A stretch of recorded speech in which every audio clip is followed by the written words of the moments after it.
Selamat pagi, siang, sore, atau malam untuk semua orang yang menonton video ini. Apa kabar kalian semua? Saya harap kalian sehat selalu dan jangan lupa tetap jaga protokol kesehatan yang ada ya. Video ini dibuat dengan tujuan menjelaskan jurnal yang kami buat sebagai tugas akhir ujian akhir semester mata pelajaran Bahasa Indonesia Manajemen tahun 2020.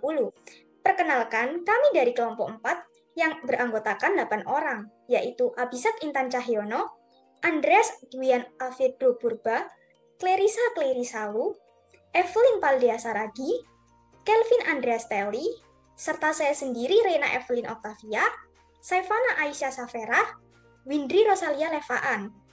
Pada video kali ini, kami akan membahas hasil jurnal yang berjudul Dampak Media Sosial bagi Minat Belajar Mahasiswa. Baiklah, langsung saja teman saya Andreas akan menjelaskan tentang pendahuluan. Media sosial merupakan media yang berbasis online. Dengan hadirnya media sosial, kita dapat berinteraksi dengan orang lain tanpa bertemu secara tatap muka. Media sosial seringkali digunakan oleh mahasiswa berkaitan tentang pembelajaran, keperluan hiburan, dan informasi. Dan dengan adanya perkembangan teknologi dalam media sosial, mengakibatkan perubahan, baik itu pikiran, norma, dan perilaku kita. Media sosial juga dapat berdampak baik maupun buruk, bergantung dengan kegunaan fungsi media sosial tersebut. Bila digunakan secara terus-menerus, dapat membuat pengaruh buruk terhadap minat belajar kita. Apabila digunakan sebagai hal-hal yang positif, seperti mencari video pembelajaran, mencari informasi, dapat membuat kita berhasil untuk ujian kuliah kita. Dan ini kita menggunakan 3 metode, yaitu yang pertama metode yang digunakan adalah survei. Kita menggunakan metode survei yang seluruh populasinya adalah mahasiswa UPH SC angkatan 2020 sampai 2021 yang berjumlah 75 orang. Yang kedua, yaitu penelitian ini menggunakan pendekatan kuantitatif yang menerapkan proses pada proses deduksi dan penarikan kesimpulan diambil dari adanya teori dan diuji dengan data yang ada di lapangan. Pendekatan ini berfokus pada aspek numerik sebagai sumber datanya, baik dari pengumpulan data maupun hasil dalam pembahasannya.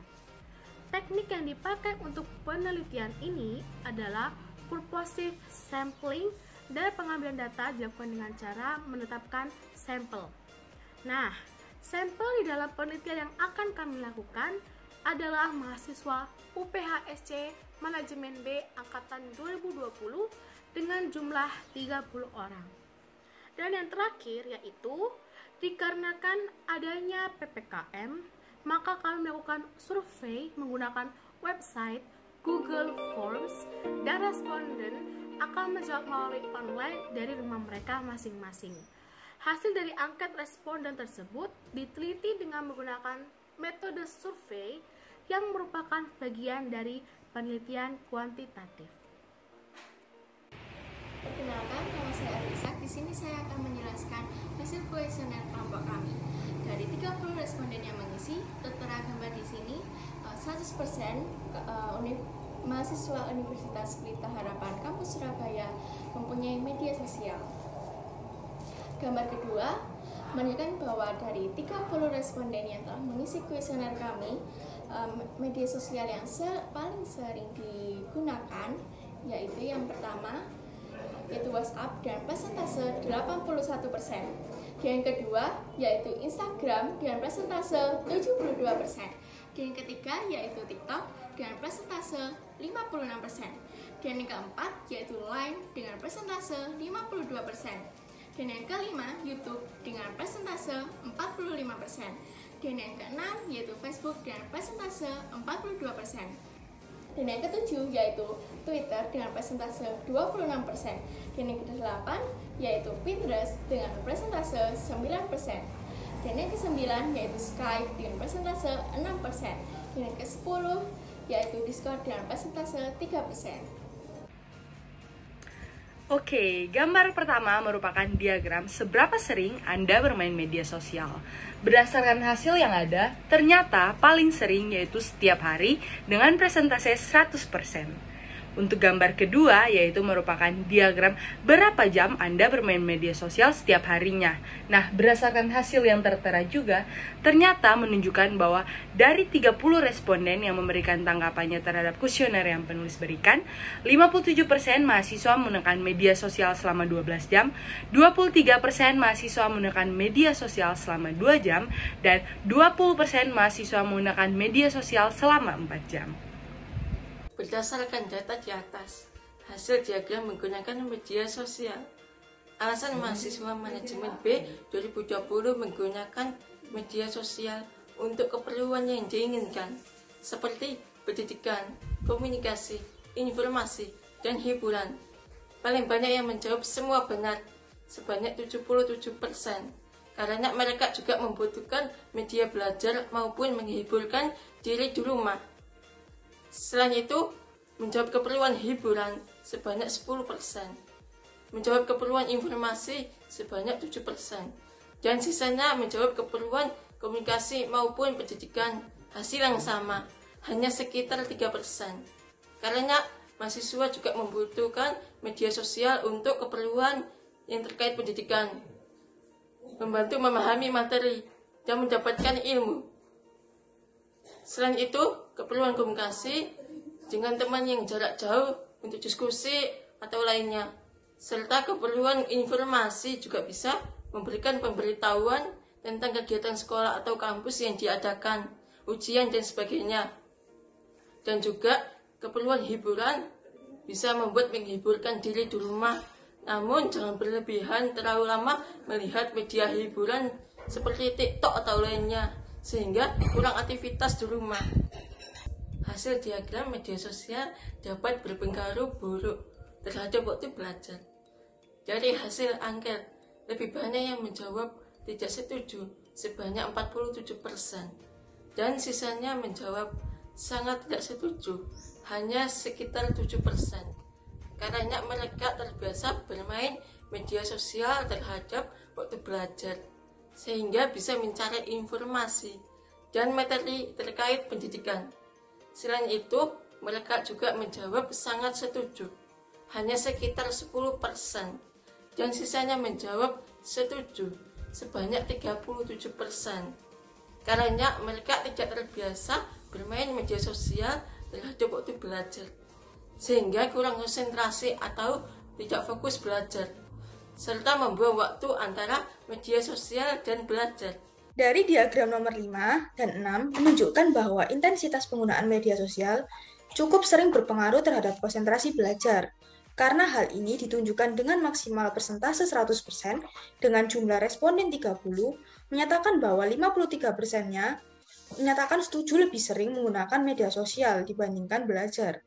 Sementara pada diagram nomor 5, sebanyak 50% atau separuh dari jumlah persentase maksimal menyatakan setuju bahwa media sosial dapat berpengaruh terhadap konsentrasi belajar. Dalam diagram nomor 5 dapat dilihat bahwa 27% menyatakan tidak setuju dan 3% menyatakan sangat tidak setuju bahwa media sosial dapat berpengaruh terhadap konsentrasi belajar.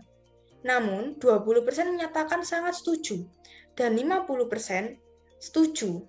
Hal ini ditunjukkan bahwa sebagian besar mahasiswa dari 30 responden sebagai sampel menyatakan setuju bahwa media sosial berpengaruh terhadap konsentrasi belajar. Dan hal ini didukung oleh intensitas penggunaan media sosial dibandingkan belajar yang diperhatikan dari diagram nomor 6, di mana 17% menyatakan tidak setuju dan 3% menyatakan sangat tidak setuju terhadap penggunaan media sosial yang lebih sering dibandingkan belajar. Namun, 27% menyatakan sangat setuju dan 53% menyatakan setuju bahwa mereka lebih banyak menggunakan media sosial dibandingkan dengan belajar.